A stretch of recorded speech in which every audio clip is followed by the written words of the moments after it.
Hello students, आज हम अपना third topic different approaches to colonial Indian economy यानी कि औपनिवेशिक भारतीय अर्थव्यवस्था पर विभिन्न दृष्टिकोणों पर बात करेंगे। जैसा कि हमने अपना जब सिलेबस शुरू करा था, जिसका पहला टॉपिक वाणिज्यवाद था और वाणिज्यवाद के फलस्वरूप किस प्रकार साम्राज्यवाद और साम्राज्यवाद ने औपनिवेशिक दौड़ को बढ़ावा दिया था, यह हमने देखा था। इसी क्रम में ब्रिटेन ने भारत को अपना उपनिवेश चुना था और भारत में अपना भारतीय उपनिवेश में अपना व्यापार पर एकाधिकार कायम किया था।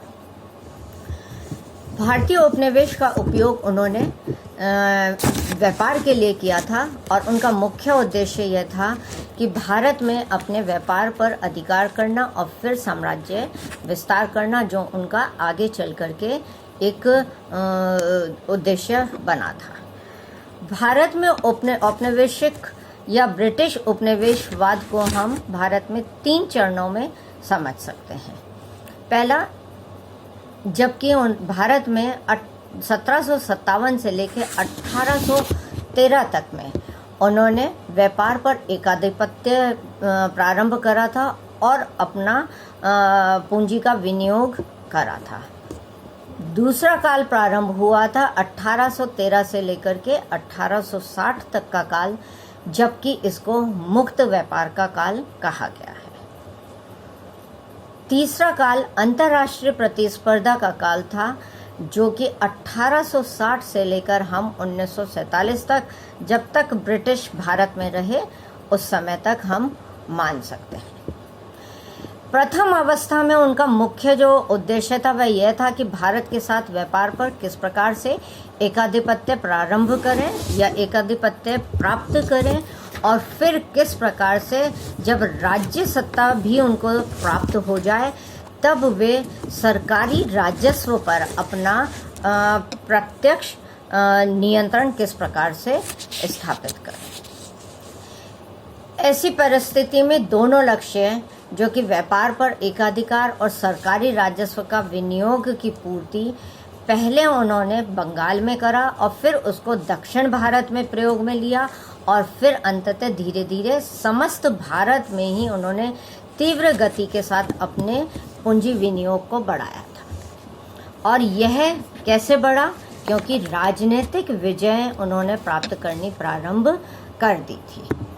राजनीतिक विजय के साथ में ही उन्होंने विजित प्रदेशों के राजस्व पर भी अपना अधिकार प्रारंभ कर दिया था और पूर्ण नियंत्रण प्राप्त कर लिया था।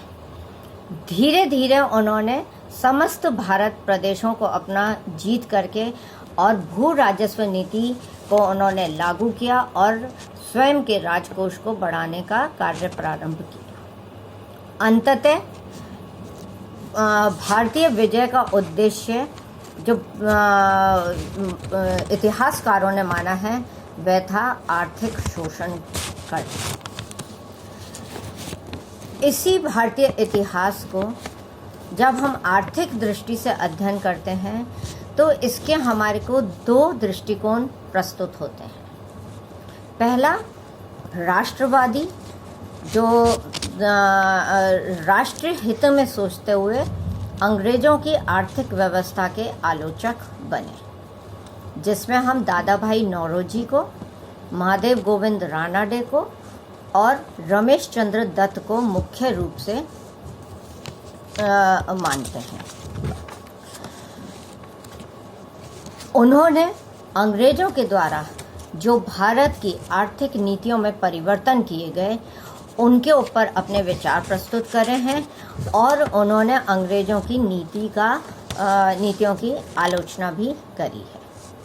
दूसरा दृष्टिकोण जो है वह मार्क्सवादी आर्थिक इतिहासकारों का है, जो लेफ्टिस्ट व्यू से सोच रहे हैं और उन्होंने स्पष्ट रूप से यह घोषणा कर दी कि भारत में अंग्रेजी राज्य की स्थापना का मुख्य उद्देश्य ही आर्थिक शोषण करना था। इससे पूर्व हम देखते हैं कि कैम्ब्रिज हिस्टोरियंस जो हुए उसमें कई ऐसे अर्थशास्त्री भी हुए जिसमें मुख्य रूप से हम एडम स्मिथ को, जेम्स मिल को, डेविड रिकॉर्ड्स को देखते हैं, जिन्होंने भारत की को एक उपयोगीवादी संस्था के रूप में माना, और इसीलिए उन्होंने कहा कि भारतीय उपनिवेश अंग्रेज़ों के हित के लिए और अंग्रेज़ों की फ़ायदे के लाभ के लिए ही उनके हाथ में आया है। हम जेम्स मिल का यूटिलिटेरियनिज्म यानी कि उपयोगितावाद, कि भारत किस प्रकार से उपयोगी है, और एडम स्मिथ ने जब वेल्थ ऑफ नेशंस लिख करके वाणिज्यवाद को बढ़ावा दिया, उसके बारे में हम पढ़ चुके हैं। तो उनके आधार पर उन्होंने कहा कि भारत का जो आर्थिक डेवलपमेंट है वह पूर्ण रूप से अंग्रेज़ों के हित में ही होना चाहिए। तो इन व्यूज़ की जो भारत के लिए कैम्ब्रिज हिस्टोरियंस के जो व्यूज़ डेवलप हुए थे, उन व्यूज़ को काटते हुए भारत के राष्ट्रवादियों ने और मार्क्सवादी इतिहासकारों ने उसकी आलोचना करी। हम देखते हैं कि दादा भाई नौरोजी, जब उन्होंने poverty and un British rule in India लिखा, और आर.सी. दत्त जिन्होंने भारत में विभिन्न भू राजस्व नीतियों पर अपना विस्तृत ब्यौरा दिया, और भारत में कृषि का किस प्रकार से कृषि को ख़त्म करने का अंग्रेज़ों ने प्रयत्न किया, और क्या आर्थिक आधार जो कृषि था उसको किस प्रकार से अंग्रेज़ों ने ख़त्म किया, इसके बारे में उन्होंने एक डिटेल्ड विवरण दिया है।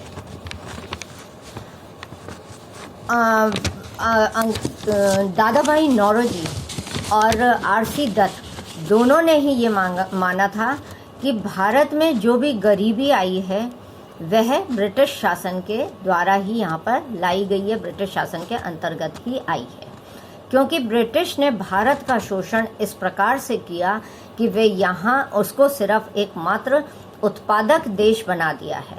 उन्होंने यहाँ के हस्तशिल्प पूर्ण रूप से समाप्त कर दिए, यहाँ के जो छोटे छोटे उद्योग थे, जो ग्रामीण उद्योग थे, उनको पूर्ण रूप से ख़त्म कर दिया। उनके हस्त कलाओं का जो उद्योग था और हस्तकरघे का जो उद्योग था वह राजाओं का आश्रय छीन लेने के पश्चात पूर्ण रूप से समाप्त हो गया। इस प्रकार से उत्तरोत्तर भारतीय लोग गरीब होते गए, और अंग्रेज़ों ने उनको मात्र एक उत्पादक देश बना दिया, यानी कि कच्चा माल का उत्पादन यहाँ से होगा और इंग्लैंड में तैयार होकर के वह भारत में आकर के वापस रेडी माल आएगा और वह यहाँ पर बिकेगा। तो इस प्रकार से भारत की उपयोगिता को मानते हुए कि यहाँ हमारी बनी हुई चीज़ों को वह खरीदेगा, तो उन्होंने भारतीय उद्योगों को ही पूर्ण रूप से समाप्त कर दिया। दूसरा, साम्राज्य विस्तार जब उन्होंने किया तो जो राजा उनके अधीन आ गए वे उन पर निर्भर हो गए। अब उनकी स्वयं की इंडिविजुअल आइडेंटिटी ख़त्म हो गई थी, इसलिए जो वो पैट्रोनेज अभी तक अपने यहाँ पर दे रहे थे विभिन्न प्रकार के शिल्पकारों को, वह अब बिल्कुल समाप्त हो गया था।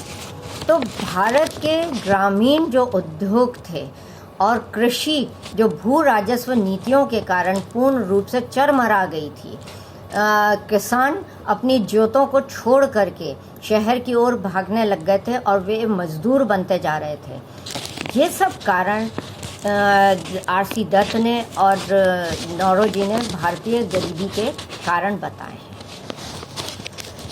भारतीय उद्योगों पर एकाधिकार करके अंग्रेज़ों ने यहाँ से अपना इंडिविजुअल व्यापार किया, और उस व्यापार के माध्यम से जो भी फ़ायदा उनको था वह उन्होंने इंग्लैंड भिजवा दिया। तो भारत का जो संपत्ति थी वह भी धीरे धीरे वेतन के रूप में, नजरानों के रूप में, गिफ्ट्स के रूप में, छोटे छोटे सैनिक अधिकारियों के वेतन के रूप में बाहर जा रही थी। तो यह व्यूज़ नौरोजी का और आरसी दत्त का था। वहीं राणा डे को हम देखते हैं तो राणा डे कहते हैं कि भारत में गरीबी अंग्रेजी शासन के द्वारा आई है, परंतु भारत पहले से भी गरीब था। पिछली पीढ़ियों से ही गरीबी हमें विरासत में प्राप्त हुई है, जो विदेशी शासन से और भी बढ़ गई। तो गरीबी का मुख्य कारण कृषि पर निर्भरता, उद्योगों की कमी, ऋण सुविधाओं की कमी और जो डिफेक्टिव भू राजस्व नीति अंग्रेजों ने यहाँ पर लागू करी, उसकी वजह से भारत और भी गरीब होते रहते हैं। राणा डे ने कहा कि अंग्रेजों ने इंग्लैंड ले जाने के लिए कच्चा माल उत्पादन के लिए भारतीयों को मजबूर किया और उनको कृषि पर निर्भर करा। इससे उनके उद्योग जो थे वे पूर्ण रूप से समाप्ति हो गए थे। दूसरा, उनके उद्योग क्योंकि खत्म हो चुके थे, इसलिए विदेशी प्रतिद्वंदिता का सामना करने में भी वे असफल थे, क्योंकि उनका जो तैयार माल भारत में आ रहा था और भारतीय उद्योग क्योंकि बेकार स्थिति में थे, तो वे इन तैयार माल का सामना भी नहीं कर पाए, क्योंकि उनके पास में कोई भी तैयारी नहीं थी और उद्योग उनके यहाँ पे कोई भी माल तैयार नहीं हो पा रहा था। तीसरा, उन्होंने कहा कि बैंकिंग सुविधाओं की भी यहाँ पर कमी रही। कोई भी ऐसा नहीं हुआ कि यहाँ के जो कैपिटलिस्ट थे वो सब एक हो जाते और एक हो जा कर के वो यहाँ पे कुछ इस तरह की नीतियों का निर्माण करते ताकि वे कृषि में पैसा लगाते। दूसरा, उन्होंने ये कहा कि अगर कृषि बेकार हो रही थी तो अंग्रेजों को यह कार्य करना चाहिए था कि वो एग्रो बेस्ड इंडस्ट्री प्रारंभ करते, यानी कि कृषि पर निर्भर इंडस्ट्रीज को, उद्योगों को यहाँ पर वे शुरू करते, बजाय इसके कि उन्होंने मुक्त व्यापार प्रारंभ करके भारतीय उद्योगों को पूर्ण रूप से ही समाप्त कर दिया। यहाँ पे किसी भी प्रकार से राणा डे ने कहा कि वेल बैलेंस्ड हमारे पास में ना तो कृषि थी, ना ही उद्योग थे और ना ही वाणिज्य था। तो इस प्रकार से हम पूर्ण रूप से खत्म ही हो रहे थे। दूसरा, उन्होंने कहा कि पूंजीपतियों को स्वयं को फाइनेंस करना चाहिए था ताकि वे यहाँ पर फाइनेंस के माध्यम से इंडस्ट्रीज़ को वापस से प्रारंभ करते हैं।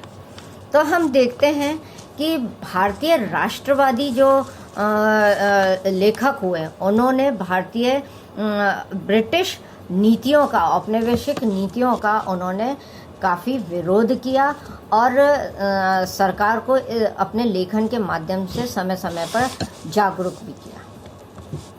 मार्क्सिस्ट हिस्टोरियन में हम बात करें तो सबसे पहले हमारे पास में आरपी दत्त, रजनी पामदत्त की आज का भारत, जो 1947 में लिखी गई, और उसके पश्चात में AR देसाई की पुस्तक है social background of Indian nationalism, यानी भारतीय राष्ट्रवाद की सामाजिक पृष्ठभूमि। इन दो के माध्यम से सबसे पहले मार्क्सवादी विचार उभर करके सामने आए, जिन्होंने समाज में यह तो माना कि पूंजी का निवेश यहाँ पर हुआ है, पर पूंजी का निवेश भारतीयों के हित में नहीं रहा, इसीलिए भारतीयों में शुरू से ही ब्रिटिश शासन के प्रति विरोध और प्रतिरोध प्रारंभ हुआ था। इन दोनों ही पुस्तकों ने ब्रिटेन की जो यहाँ पर आर्थिक नीतियाँ थी उनका पूर्ण रूप से विरोध किया, और उन्होंने अपनी इन पुस्तकों के माध्यम से बताया कि भारत में जो व्यापार के केंद्र थे, रजनी पामदत्त लिखती हैं कि 1757 में जब ब्रिटिश यहाँ पर आए थे तब मुर्शिदाबाद किस प्रकार से बसा हुआ था, बंगाल के गांव किस प्रकार से बसे हुए थे, और 1764 के बक्सर के युद्ध के पश्चात जब दीवानी हासिल कर ली, उसके 3-4 सालों के अंदर ही मुर्शिदाबाद बिल्कुल सुनसान हो गया था। ढाका जो मलमल का प्रमुख केंद्र हुआ करता था वह सूना हो गया था। रेशम का निर्माण, रेशम के वस्त्रों का निर्माण करने वाले या बुनने वाले, वे गांव छोड़ कर के भाग गए थे। तो हम जब प्रारंभ से ही देखते हैं कि क्लाइव के समय से ही ब्रिटिश नीति जो आर्थिक शोषण की थी, उसने भारतीय उद्योग धंधों को पूर्ण रूप से समाप्त कर दिया था। इसी के कंटिन्यूएशन में हम विपिन चंद्रा को पढ़ते हैं, growth, origin and growth of economic nationalism in India, मतलब भारत में आर्थिक राष्ट्रवाद का उद्भव एवं विकास। इसके पश्चात सुमित सरकार ने स्वराज आंदोलन पे या स्वराज मूवमेंट जो प्रारंभ हुआ था, उस पे उन्होंने एक पुस्तक लिखी है, स्वराज आंदोलन पर ही पुस्तक लिखी है, स्वराज आंदोलन के नाम से। उसमें उन्होंने भारत में क्या आर्थिक विचार लेकर के अंग्रेजों ने यहाँ पर अपना राज्य प्रारंभ किया, किस प्रकार से उन्होंने यहाँ की कृषि को क्रमबद्ध रूप से नष्ट किया, खेती को बिल्कुल समाप्त कर दिया, मजदूरों को खेतीहर कृषकों को मजदूर कृषक बना दिया या दास कृषक बना दिया, खेतों का विखंडीकरण प्रारंभ हुआ और धीरे धीरे करके ऋण जो सूदखोर साहूकार जो थे, वो इन किसानों को ऊंची दाम पे और बिना किसी उसके जो ऋण दिया करते थे, उसके आधार पर उनको पूर्ण रूप से खेती छोड़ने पे मजबूर कर दिया, जो उनका बेसिक नियम था या कार्य था, और वे धीरे धीरे मजदूर बनते गए। कारखाने के मजदूर होते हुए भी उनको जीवन शैली वैसी ही कठिन रही और उनको अपने को विकसित करने का कोई भी प्रयत्न नहीं किया। फिर वहीं हमारे को विपिन चंद्रा कहते हैं कि किस प्रकार से कैश क्रॉप्स जो थी वह उगाना प्रारंभ किया गया, जिससे जूट, तिलहन, कपास, कॉफ़ी, चाय, इनकी खेती में, इन बागानों में मजदूरों के साथ में बुरा व्यवहार किया जाता था, जिससे उनको काफ़ी कष्ट और धीरे धीरे उनमें प्रतिरोध और उनका जीवन के प्रति आस्था खत्म हो गई थी। तो आर्थिक शोषण हम देखते हैं कि प्रमुख उस समय उभर करके सामने आता है।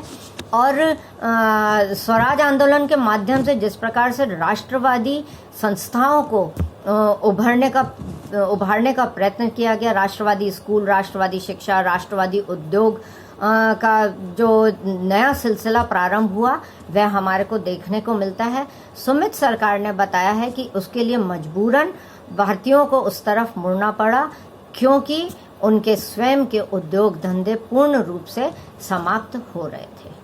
तो इन दृष्टिकोणों को लेते हुए हम भारतीय आर्थिक अर्थव्यवस्था के बारे में आगे हम विभिन्न विषयों का अध्ययन अपने इस पेपर में करेंगे।